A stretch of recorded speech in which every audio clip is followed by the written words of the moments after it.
Oh, alléluia.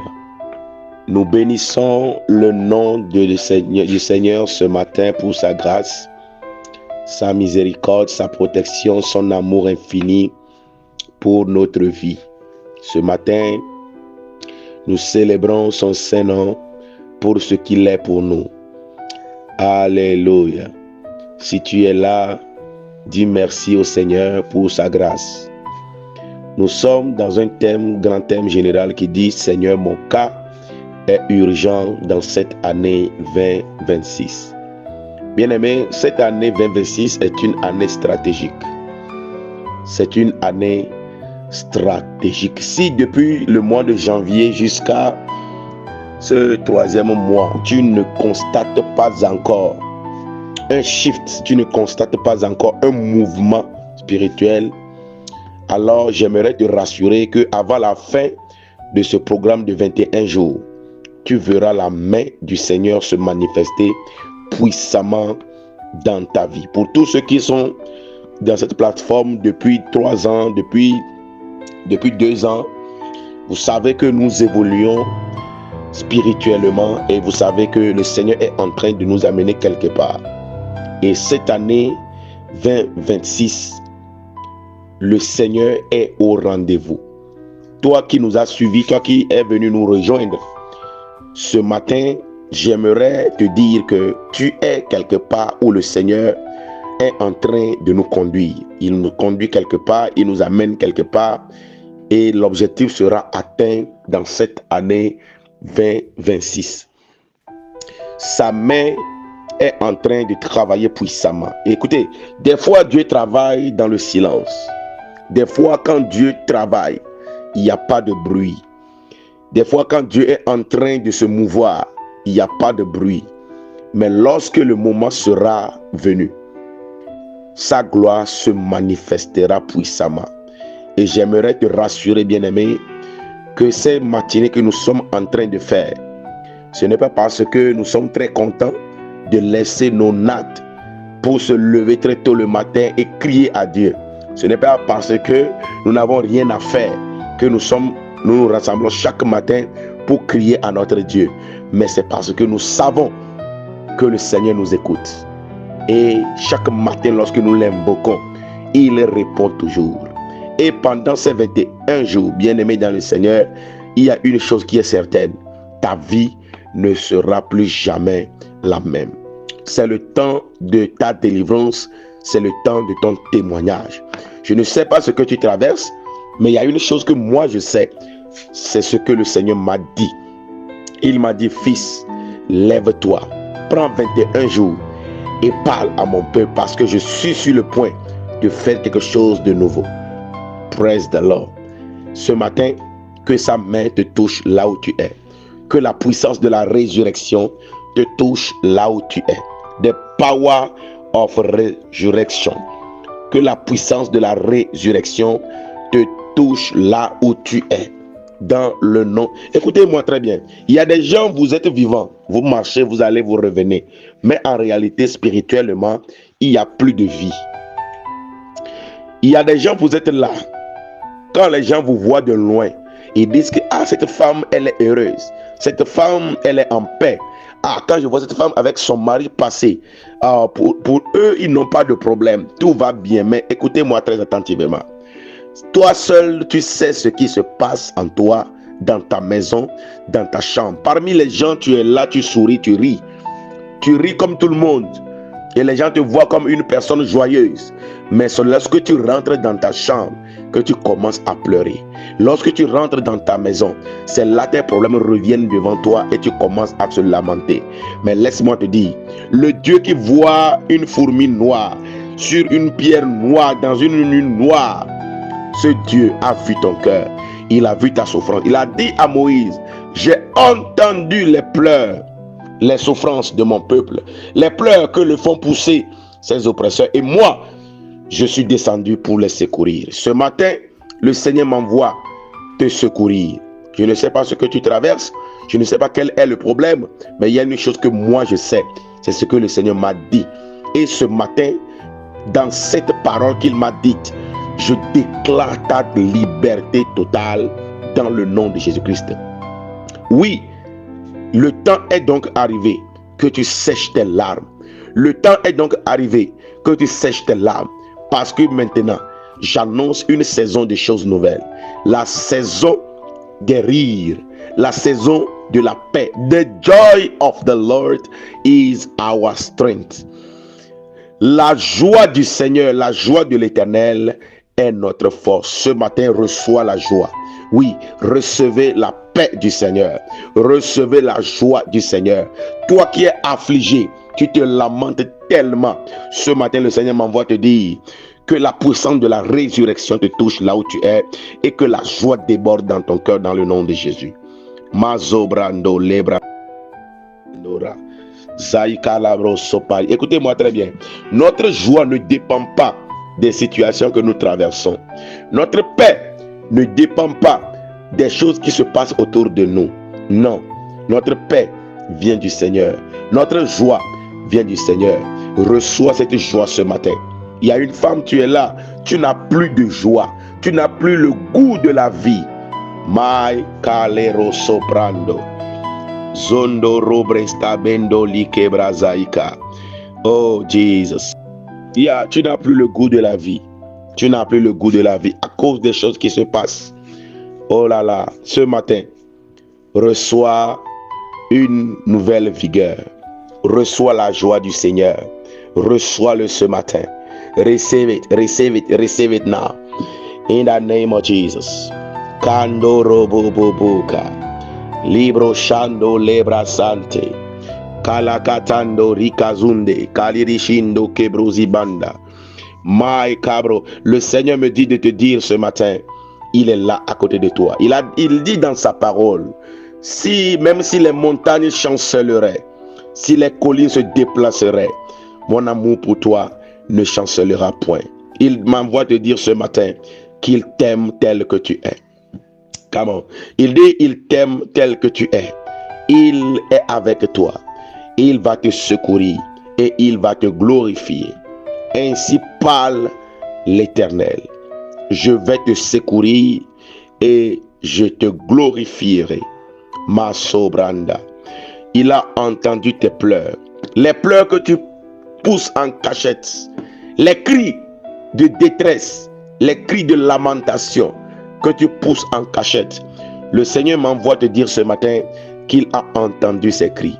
Et ce matin, la puissance de la résurrection est en action dans ta vie, dans ta maison, dans ta santé, dans la vie de tes enfants, dans ton ministère, dans tes affaires. Malora soprendo cabrevazos. Ma victoire est dans le sang de Jésus. Quelqu'un dit waouh. Praise the Lord. Écoutez-moi très attentivement. Pourquoi je prends beaucoup de temps sur ce thème? Parce que dans le monde spirituel, le sang, c'est un mystère. Pourquoi l'homme a péché? Dieu, il s'est levé un jour et puis il dit créons l'homme. Et il a créé l'homme. Pourquoi? Lorsque l'homme a failli, lorsque l'homme a chuté, Dieu pouvait parler et puis le péché va disparaître. Dieu pouvait venir vers l'homme et réparer le problème. Parce que Dieu a créé l'homme déjà vieux, l'homme déjà grand. Il avait une solution à tout. Mais Dieu a décidé de verser le sang. Écoutez-moi très bien. Dans le monde spirituel, le sang appelle les esprits. Le sang appelle les esprits. Voilà pourquoi, dans le monde de la sorcellerie, le sorcier ou la sorcière qui a plus de grade, c'est celle-là qui a versé le sang. Pas n'importe quel sang. Son propre sang ou le sang de quelqu'un de sa famille ou le sang de son enfant. Ces personnes-là ont plus d'autorité dans le monde spirituel parce que le sang, c'est un mystère. Dieu, voulant régler le problème du péché, Dieu n'a pas prophétisé. Non. Il n'a pas parlé simplement. Non. Mais il a fait un sacrifice. Car Dieu a tant aimé le monde qu'il a donné son Fils unique, afin que quiconque croit en lui ne périsse point, mais qu'il ait la vie éternelle. Dieu a versé le sang. Il a commencé avec le sang des animaux.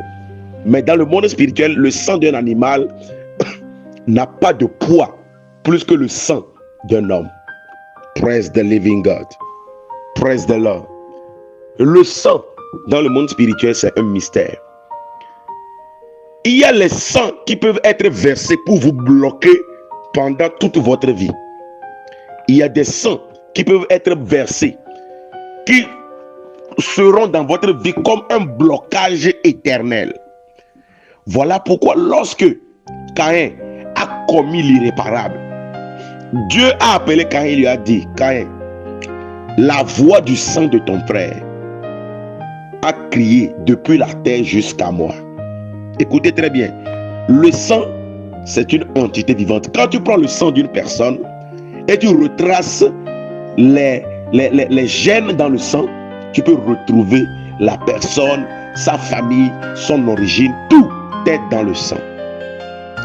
Le sang, c'est la vie est dans le sang, l'âme est dans le sang. Praise the Lord.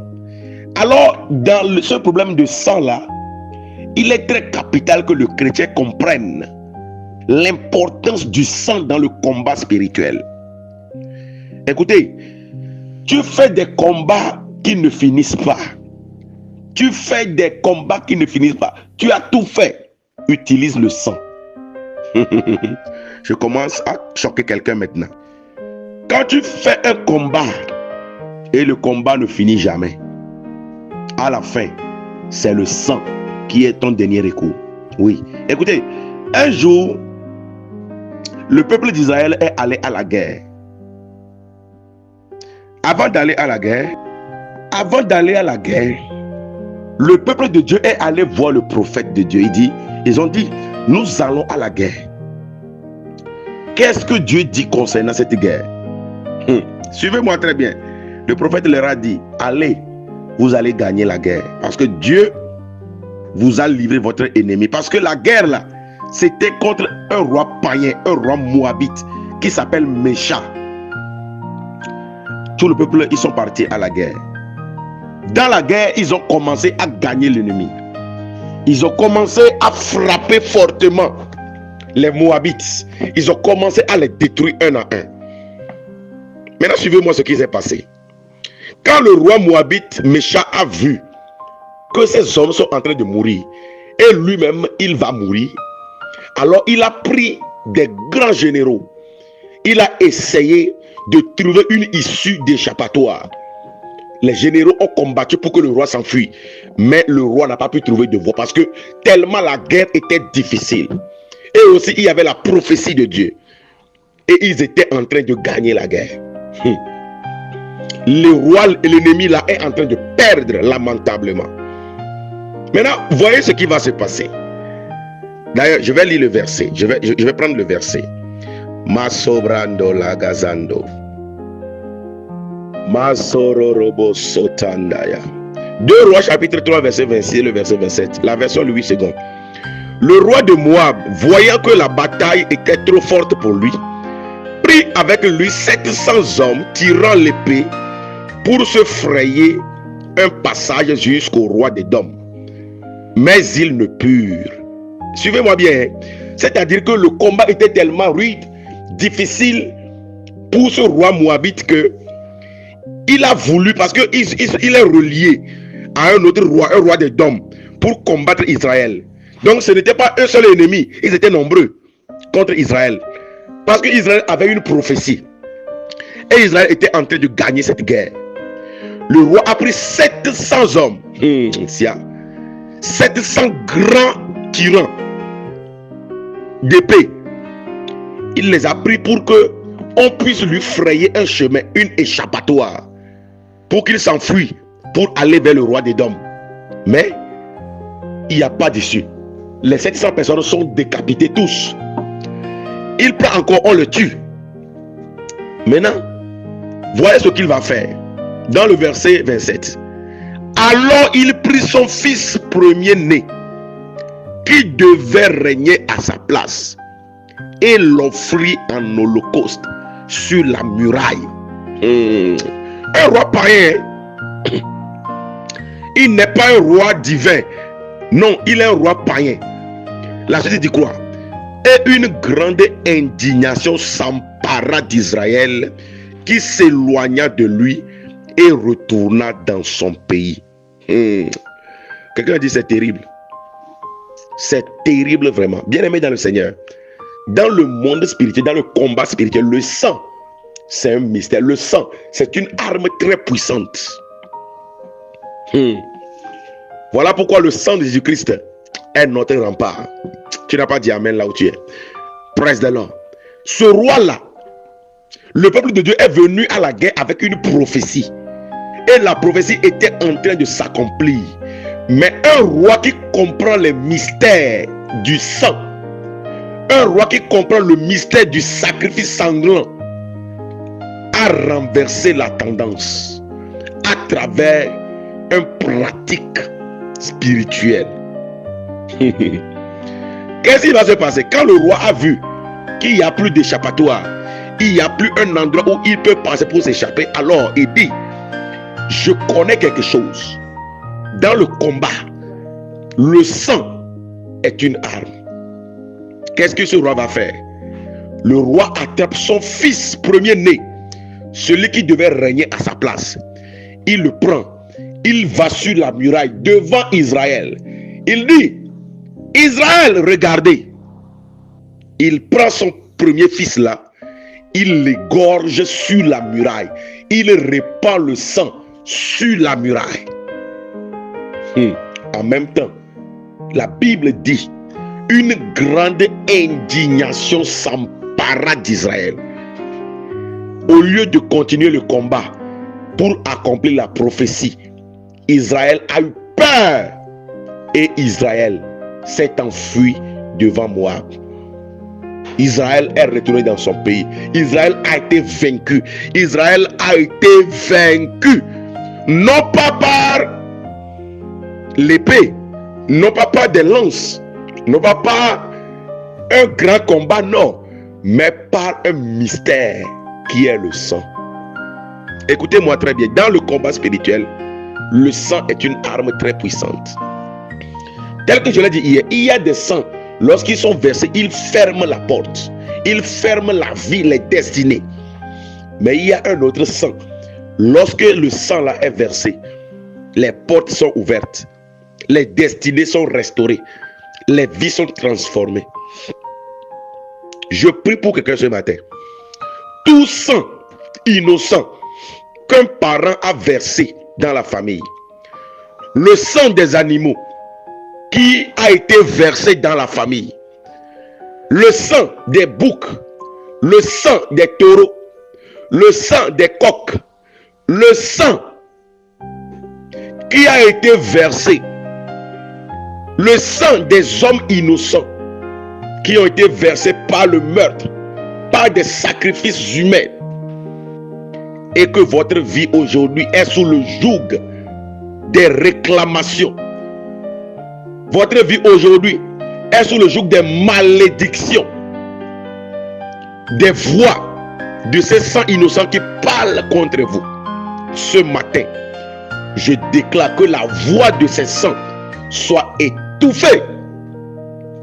Que la voix de ces sangs soit étouffée. In the name of Jesus. Je déclare ta délivrance ce matin. Tout sang innocent versé dans ta famille, à travers le commerce des esclaves, à travers le meurtre, à travers les avortements, le sang qui est versé et qui crie contre toi, qui crie malédiction, qui crie vengeance, qui crie destruction, qui crie la honte, ce matin, que la voix de ce sang soit étouffée.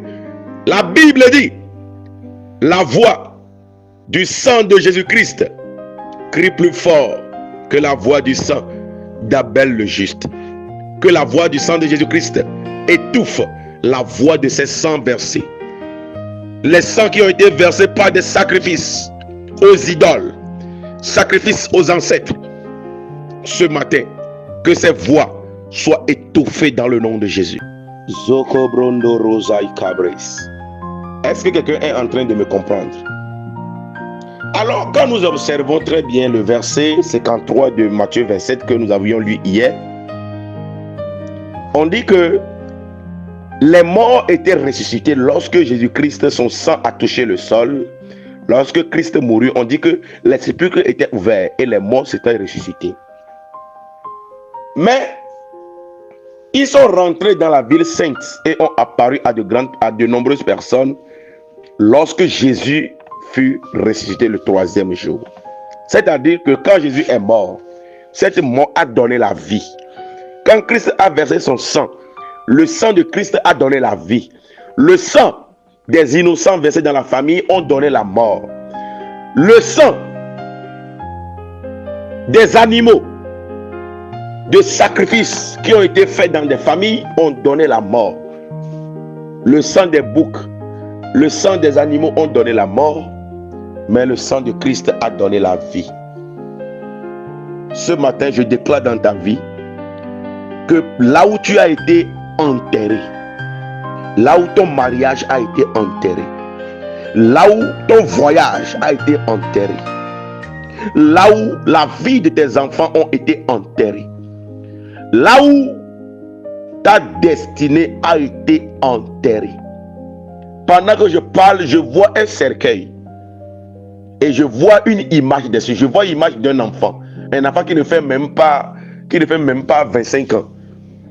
Je ne sais pas contre l'enfant de qui ils ont programmé la mort. Mais ce matin, l'enfant que je vois, c'est un garçon. Ce matin, que les sépulcres soient ouverts, que le cercueil soit ouvert et que cet enfant sorte dans le nom de Jésus. Toi qui es ici, ton mariage a été enterré, enseveli. Ta destinée a été enterrée dans un cimetière. Ce matin, que l'ange du Seigneur qui œuvre avec moi aille maintenant, que les sépulcres soient ouverts. Que les sépulcres soient ouverts. Au nom de Jésus, je déclare et je décrète que la puissance de la résurrection te touche là où tu es. La puissance de la résurrection te touche là où tu es. Dans le nom de Jésus-Christ. La mort de Jésus-Christ a donné la vie. Oui, Christ est mort pour donner la vie.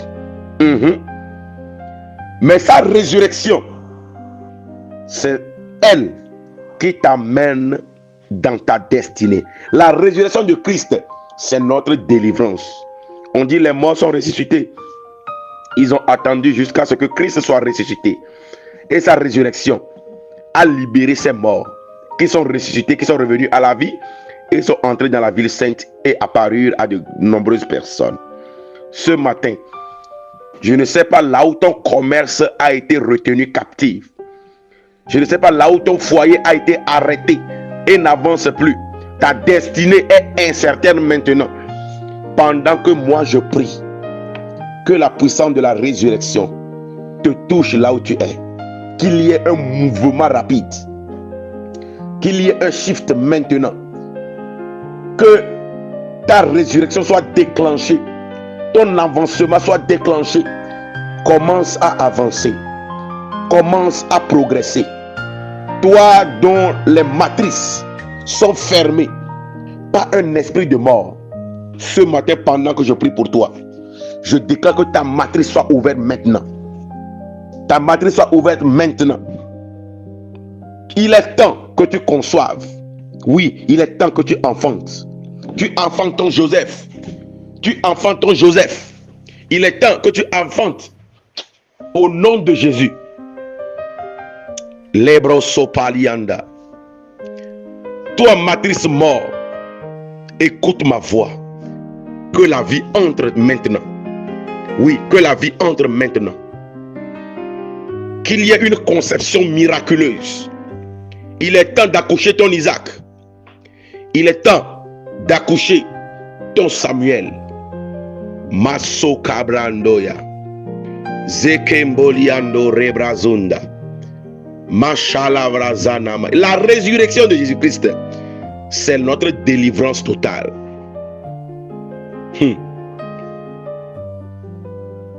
Tu peux être vivant, hein? Spirituellement, tu peux être vivant. Mais c'est seulement par la résurrection que tu entreras dans ton appel. Être vivant, c'est une chose, mais avancer, c'est encore une autre chose. C'est la résurrection de Christ qui nous permet d'avancer. Jean 11, verset 25. Je suis la résurrection et la vie. Waouh! Je suis la résurrection et la vie. Écoutez-moi très bien. S'il y a quelque chose dont les gens ont peur, tout le monde a peur, c'est la mort. Tout le monde a peur de la mort. Tout le monde a peur de mourir.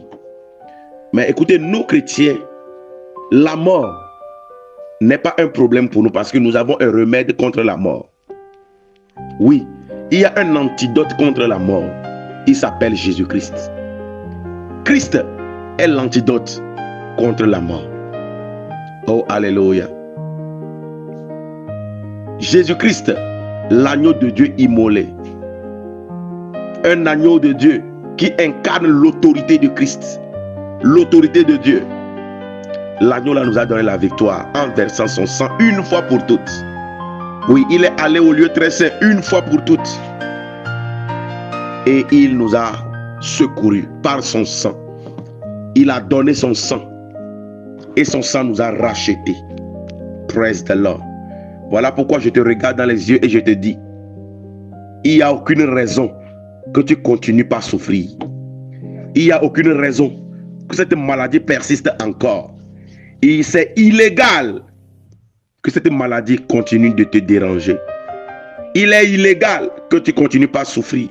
Reçois la guérison maintenant. Reçois la guérison au nom de Jésus. Reçois la restauration au nom de Jésus. Oh, alléluia. La Gazana Maya Kataya. Dans la mort de Jésus-Christ, il y avait un mystère caché. Jésus est venu dans le monde comme fils de Dieu. Et il est venu, il est mort, il a vécu comme fils de l'homme. Et il nous a transféré son autorité. Il nous a transféré sa royauté à travers son sang. Alléluia. La Bible dit, Christ, il est l'agneau de Dieu immolé avant la fondation du monde. Le diable n'avait pas compris ce mystère. Dans le royaume de Dieu, la Bible décrit un agneau qui avait été égorgé et qui circulait dans le palais avec le sang qui coulait. Le diable n'avait pas compris ce mystère jusqu'à ce que Christ soit manifesté. Il n'avait pas compris ce mystère. Alléluia. Mais Jésus-Christ, la Bible dit, il est allé dans les profondeurs. Voilà pourquoi le Seigneur l'a élevé. Il a été élevé. Son nom a été élevé au-dessus de tout nom. Pour que à la mention du nom de Jésus, tout genou fléchisse. Et toute langue confesse que Jésus-Christ est Seigneur. Dans la mort, Jésus-Christ a revêtu la divinité. La plénitude de la divinité. Il est venu comme fils de l'homme. Mais par la résurrection, il a été glorifié. Dans sa gloire, Jésus-Christ avait une puissance illimitée parce qu'il a versé son sang. Dans la gloire, il n'y a plus d'impossibilité. Écoutez, dans le sang de Jésus, il n'y a pas d'impossibilité. Non, il n'y a pas d'impossibilité. Labra Sataya. Quand nous lisons Ésaïe 50, le verset 6, et le psaume 129, le verset 3. Ésaïe 50, le verset 6 dit quoi? Des laboureurs ont labouré mon dos. Ils y ont tracé des longs sillons. Ça, c'est le psaume 129, le verset 3. Des laboureurs ont labouré mon dos. Ils y ont tracé de longs sillons. Ésaïe 50, le verset 6.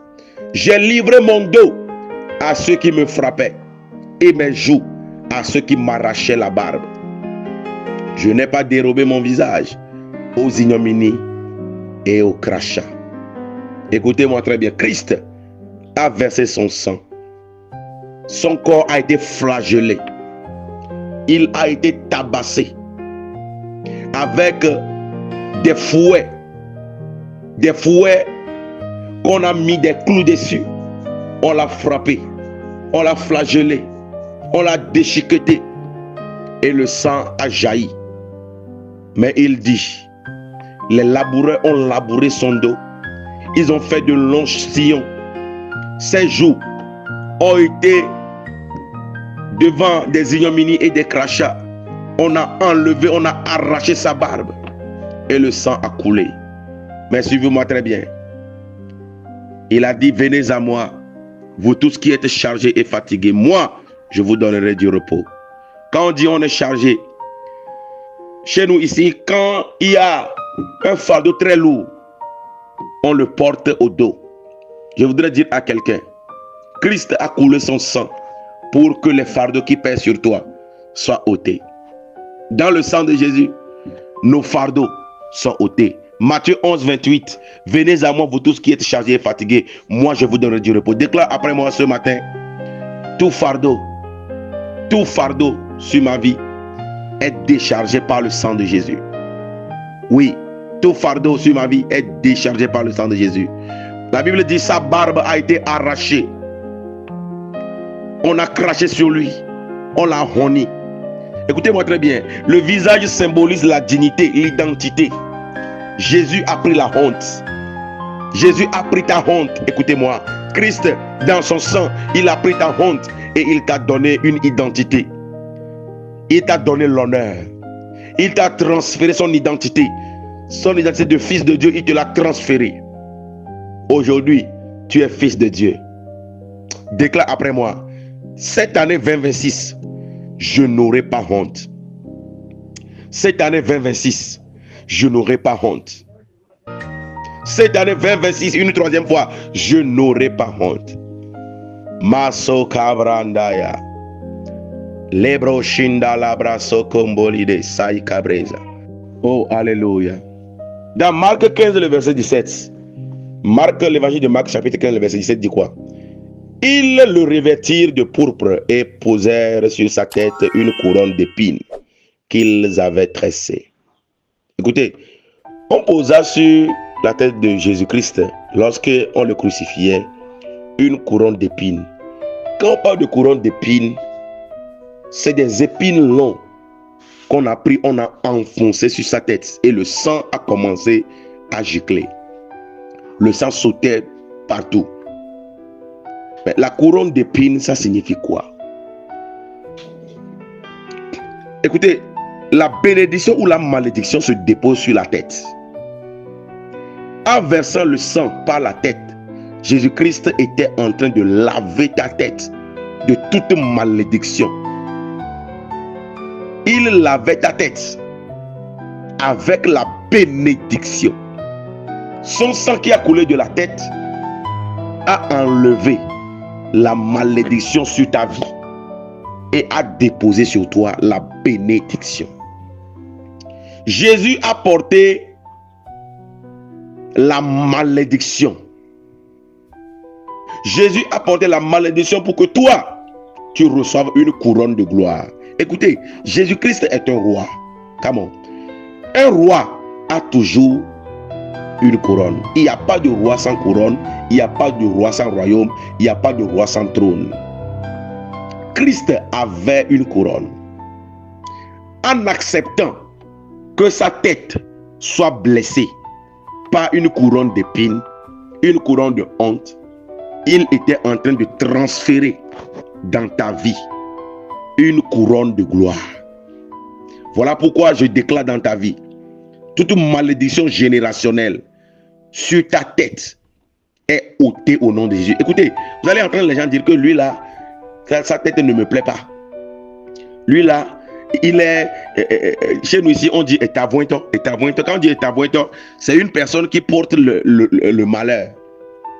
Mais sur la carte d'identité là, quand on veut reconnaître quelqu'un là, la personne, ses pieds peuvent être beaux, peuvent être beaux comment, ses mains peuvent être tellement belles, mais on ne filmera pas là-bas.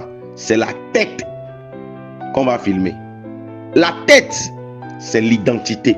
La tête, c'est là où on dépose la bénédiction ou la malédiction.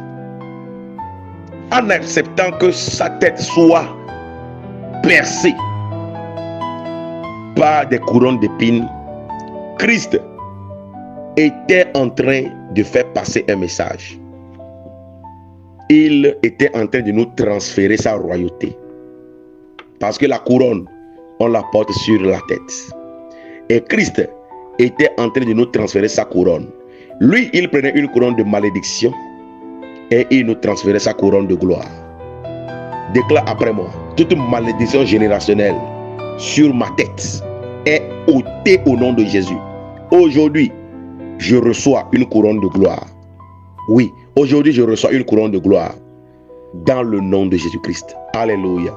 Les mains de Jésus-Christ ont été percées. Dans Psaume 22, verset 16, la Bible dit quoi? Psaume 22, verset 16. Dans cette version, c'est le verset 17. Il dit: car des chiens m'environnent, une bande de scélérats rôde autour de moi. Ils ont percé mes mains et mes pieds. Écoutez-moi très bien. Les mains de Jésus-Christ ont été clouées par des clous rouillés. Mais quand on prend l'exemple de la main gauche, par exemple, la main gauche représente une lignée maternelle. La main gauche représente une malédiction maternelle, une malédiction de la maison de ta mère. La main droite symbolise l'autorité, la puissance ou la lignée paternelle. Praise the Lord. En acceptant que la main gauche du Seigneur soit clouée et le sang qui a commencé à couler, Christ était en train de te délivrer des malédictions générationnelles venant de la maison maternelle. Parce que quand on prend l'arbre généalogique, la droite et la gauche, la droite c'est le paternel et la gauche c'est le maternel. Praise the Lord. Ce matin, tu es délivré de toute forme de malédiction de la maison de ta mère. Dans le nom de Jésus-Christ. Sokabrando Rabahande. Praise the living God. Est-ce que tu es en train de me comprendre? Quand la Bible dit que Jésus-Christ est assis à la droite du Père, à la droite du Père dans les lieux célestes, cela ne veut pas dire que quand tu vas au ciel là-bas, tu vas trouver un trône là et Jésus-Christ est assis à la droite de Dieu. Non. Quand on parle de la droite, on parle d'une position d'autorité. Dieu dit, on dit ma droite vous secoue. Ma droite est un vaillant guerrier. La droite, quand on parle de la droite, c'est le symbole de l'autorité et de la puissance de Dieu. Par le sang de Jésus-Christ ce matin, je voudrais dire à quelqu'un que Jésus-Christ a annulé les malédictions. Et puis quand on parle de la main, on parle de la main gauche et la main droite. La main symbolise les finances. Parce qu'avec la main, on travaille. Avec la main, on acquiert les richesses. La main, c'est l'œuvre de tes mains. La main, c'est ton travail. La main, c'est tes projets. La main, c'est tout ce que tu fais. Et quand Christ a accepté que sa main soit percée et que le sang coule, il t'a libéré des malédictions liées à tes finances. Tu vas déclarer après moi: Seigneur Jésus, ce matin, que toute malédiction financière dans ma vie soit détruite. Au nom de Jésus-Christ, mes finances sont restaurées. Mes activités sont restaurées. Au nom de Jésus-Christ, que l'œuvre de tes mains soit, que la bénédiction s'attache à l'œuvre de tes mains au nom de Jésus. Praise the Lord. Après, on a cloué les pieds de Jésus. Ses pieds ont été cloués.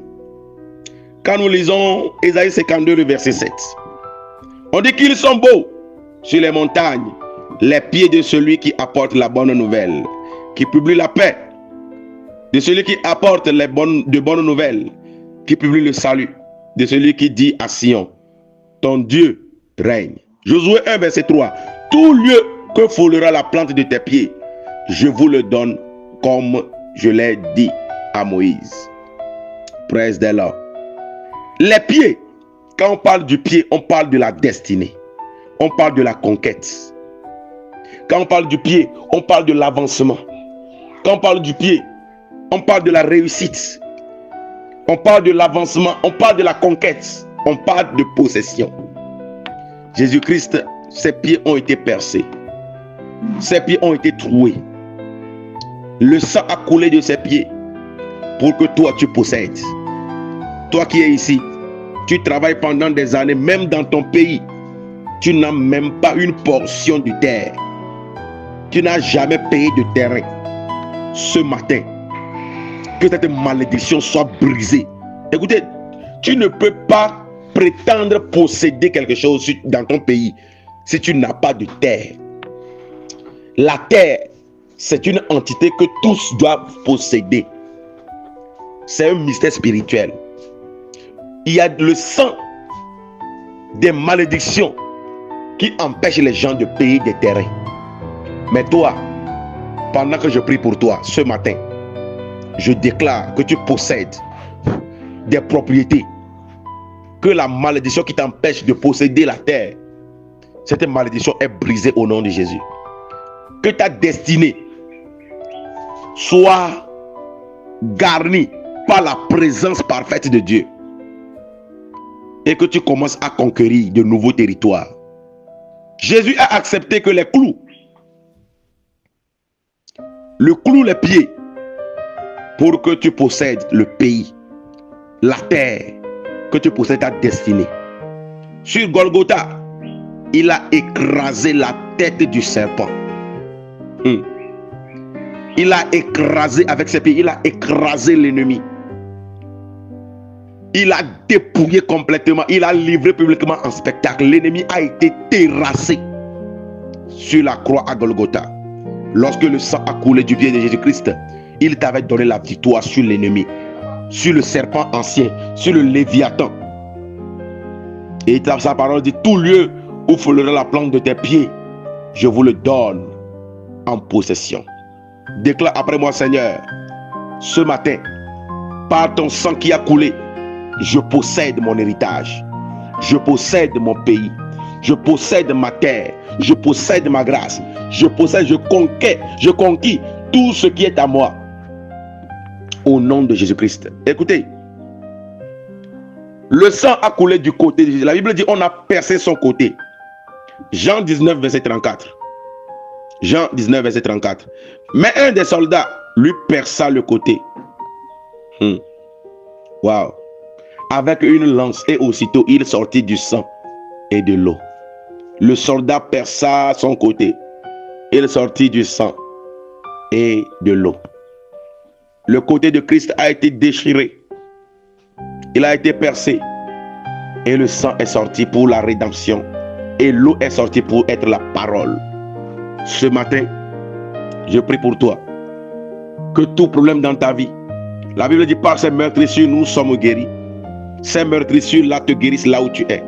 Toute maladie dans ton corps est guérie maintenant. Toute infirmité est guérie maintenant. Tout problème cardiaque, tout problème de sang, tout problème des articulations, tout problème lié à ton utérus, ce matin, que le sang de Christ te guérisse.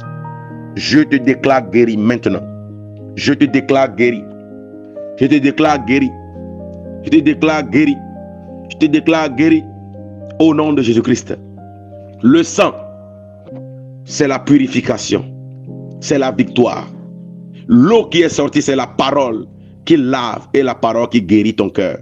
Ce matin, toi qui as été blessé totalement, ton mari t'a blessé, les relations que tu as eues dans le passé t'ont totalement blessé. Ce matin, l'alliance est scellée. Christ scelle avec toi une alliance dans son sang. Ta victoire est déclenchée. Ta réussite est proclamée. Tu ne peux plus être maudit. La malédiction quitte ta vie aujourd'hui.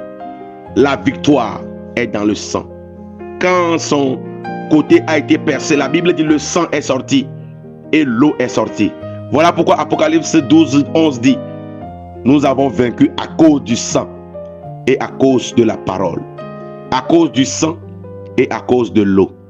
À cause du sang et de la parole. Ce matin, je te déclare complètement restauré par le sang.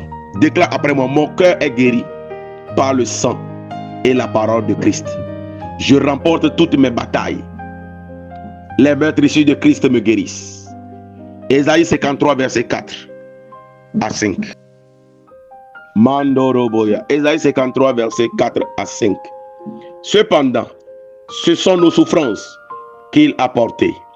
C'est de nos douleurs qu'il s'est chargé. Et nous l'avons considéré comme puni, frappé de Dieu et humilié. Mais il était blessé pour nos péchés, brisé pour nos iniquités. Le châtiment qui nous donne la paix est tombé sur lui. Et c'est par ses meurtrissures que nous sommes guéris. Waouh! Alléluia! Je voudrais dire à quelqu'un ce matin, les meurtrissures de Jésus-Christ te guérissent là où tu es. Il a porté ton péché. Christ a porté ton péché. Il a porté ton iniquité.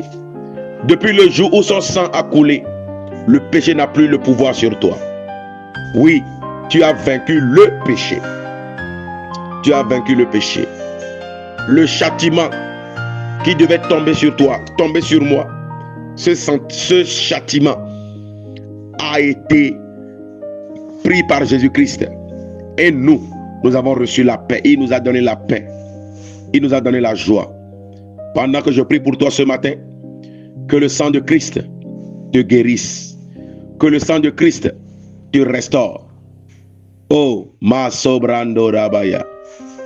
Zebranda rabaya. Le sang de Christ te donne une guérison totale. La guérison de ton corps. La guérison de ton cœur. La guérison de ton âme et de ton esprit. Sois guéri. Reçois la guérison divine maintenant. Dans le nom de Jésus-Christ. Alléluia. Malo cabra zalabrando. Le sang de Jésus-Christ. Écoutez, le sang d'Abel a été versé et a crié vengeance, a produit une malédiction. Le sang de Jean-Baptiste a clôturé l'ancienne alliance. Oui. Voilà pourquoi Jésus dit, depuis Jean-Baptiste, le royaume de Dieu est devenu forcé. C'est les violents qui s'en emparent. Le sang de Jean-Baptiste a coulé pour mettre fin à l'ancienne alliance. Le jour où le sang de Jésus-Christ a coulé, il nous a amenés dans une nouvelle saison. Et il nous a amenés dans une nouvelle saison. Une nouvelle saison, la saison de nouvelle alliance. Tu n'es plus limité. Dans le visible, tu n'es plus limité. Dans l'invisible, tu n'es plus limité. Par le sang, tu peux produire en toute saison. Par le sang de Jésus-Christ, comme ton ingrédient. Tu n'es pas comme le figuier qui a été maudit dans Marc 11, 12, 14. Avec le sang de Jésus-Christ, tu peux produire à tout moment. Praise the Lord. Déclare après moi, en cette saison, je produirai en toute saison, car le sang de l'agneau a changé mon histoire. Ce matin, que ton histoire soit changée. Toi qu'on connaissait comme malade, maladif avant, ce matin, tu as un nouveau nom. Tu as été guéri, tu as été restauré et ta vie devient un témoignage par le sang de la nouvelle alliance. Dans le nom de Jésus. Soyez tous bénis. On se retrouve encore demain matin pour la suite. Shalom à vous. Invitez quelqu'un à prendre part à ce message. Partagez les liens, partagez les audios pour bénir quelqu'un autour de vous. Soyez bénis. Shalom.